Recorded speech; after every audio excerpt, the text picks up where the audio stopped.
వరుస దొంగతనాలకు పాల్పడుతున్న ఓ వ్యక్తిని జీడిమెట్ల పోలీసులు అరెస్ట్ చేశారు. నిందితుడి వద్ద నుంచి 11.5 లక్షల విలువైన బంగారు, వెండి ఆభరణాలు, ద్విచక్ర వాహనం స్వాధీనం చేసుకున్నారు. నిందితుడు వేణుకుమార్ ను అరెస్ట్ చేసి రిమాండ్ కు తరలించారు. మరో నిందితుడు సంపత్ సాయి పరారీలో ఉన్నట్లు పోలీసులు తెలిపారు. సీసీ కెమెరాల ఆధారంగా నిందితుడిని అరెస్ట్ చేశామని పోలీసులు తెలిపారు. గత నెల 6వ తారీఖులో జరిగినటువంటి హెచ్బీ నైట్ సంబంధించిన నేరస్తుని సీసీ కెమెరాల ఆధారంగా నిన్న రాత్రి గాజుల రామారంలో పట్టుకోవడం జరిగింది. అతన్ని విచారించి ఇంట్రాగేట్ చేయగా అతను ఈ మధ్య కాలంలో చేసినటువంటి 3 కేసులను కన్ఫెస్ చేయడం జరిగింది. జిడిమెట్ల, బాచ్పల్లి అలాగే గట్కేసర్లో 3 నేరాలు చేయడం జరిగింది. ఆ 3 నేరాలకు సంబంధించినటువంటి సొత్తును కూడా స్వాధీనం చేసుకోవడం జరిగింది.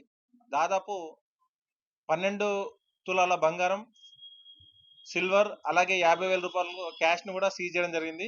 ఈ యొక్క కేసును చేయించడానికి సీసీ కెమెరాల ఆధారంగా ఎక్కడైతే మేము సైతం అలాగే కమ్యూనిటీ పోలీస్ సంబంధించి పెట్టినటువంటి సీసీ కెమెరాల ఆధారంగా ఆ యొక్క నేరస్తుని కదలికలను గుర్తించి అతన్ని